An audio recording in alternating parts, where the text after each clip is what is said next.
കേരളത്തിലെ ഏറ്റവും വലിയ പുതുവത്സര ആഘോഷം എവിടെയെന്നറിയോ? അത് ഫോർട്ട് കൊച്ചിയിലാണ്. ഫോർട്ട് കൊച്ചി വെളി പരേഡ് ഇങ്ങനെ 2 ഗ്രൗണ്ടുകളുണ്ട്. അവിടെയാണ് ആൾക്കാരിങ്ങനെ തടിച്ചു കൂടുക.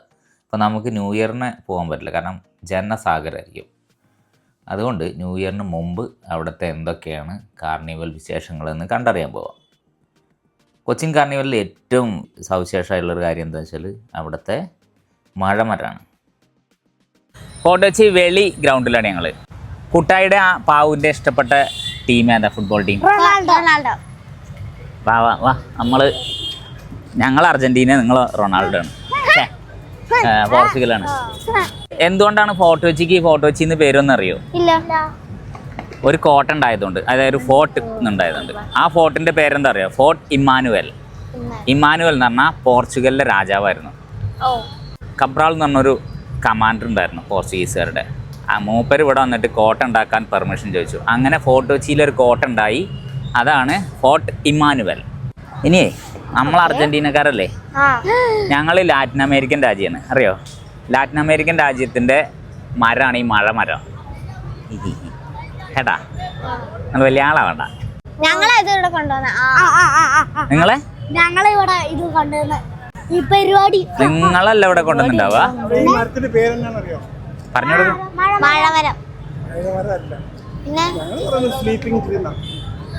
ഉറക്കം തൂങ്ങി കണ്ടാ? അല്ല, പറഞ്ഞു കൊടുക്ക്. Latin America. മലയാളത്തിലെ പേരെന്താ അറിയോ? അല്ല, തകര എന്നാണ് ഇതിന് പറയുന്നത്. ഉറക്കം തൂങ്ങി എന്ന് എഴുതിക്കും. അതെ.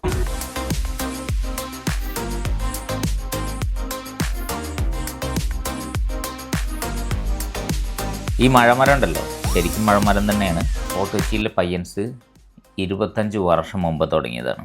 അന്ന് ഇങ്ങനെ കൊടിതോരണങ്ങളൊക്കെ തൂക്കിയിട്ടായിരുന്നു ഈ മരത്തെ അലങ്കരിച്ചുകൊണ്ടിരുന്നത്. ഇന്നിപ്പോൾ ലൈറ്റൊക്കെ ഇട്ട് നല്ല കലക്കനാക്കിയിട്ടുണ്ട്.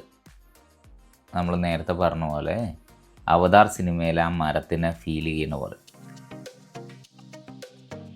ഈ മരത്തിൻ്റെ പ്രത്യേകതകൾ പറയാം. 80 അടിയാണ് ഉയരം. ഇതിൽ എത്ര ബൾബ് ഉണ്ടെന്നറിയോ? 4500ഓളം ബൾബുകൾ കോർത്ത 1500 സെറ്റുകളുണ്ട്. പിന്നെ 100 ബോളുകൾ, 100 ക്ലേ മണികൾ, 50 നൂൽ ബോൾ, ഇങ്ങനെയൊക്കെ വെച്ചിട്ടാണ് ലൈറ്റ് ചെയ്തിട്ടുള്ളത് മരത്തിന്.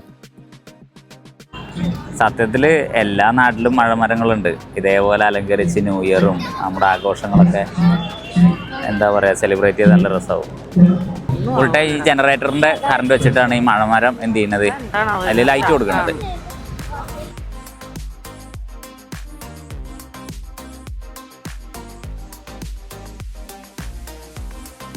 പാക്കു, അപ്പം നമ്മൾ മഴമരം കണ്ടു.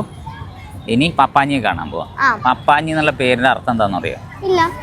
മുത്തച്ഛൻ, അപ്പൂപ്പൻ എന്നൊക്കെ പറയില്ലേ, അച്ചച്ചൻ എന്നൊക്കെ പറയില്ലേ, അത് പോർച്ചുഗീസ് ഭാഷയിലാണ് പപ്പാഞ്ഞി എന്ന് വിളിക്കുന്നത്. അപ്പോൾ ഇവിടുത്തെ ന്യൂ ഇയർ ആഘോഷം എന്താണെന്നറിയോ? ഈ പപ്പാഞ്ഞിയെ കത്തിക്കും. ഇത് ശരിക്കും ക്രിസ്മസ് അപ്പൂപ്പനെ പോലെ ഉണ്ടല്ലേ? ഇത് വേറൊരു പപ്പാഞ്ഞി. ശരിക്കും പരേഡ് ഗ്രൗണ്ടിലെ പപ്പാഞ്ഞിയാണ് കത്തിക്കുക. പക്ഷെ അങ്ങോട്ട് പോകണ്ട, നമുക്ക് തിരിച്ചു പോവാം. ഇതാണ് മൊത്തത്തിൽ ന്യൂ ഇയറിലെ കൊച്ചി. അപ്പോൾ ടാറ്റ പറയാം.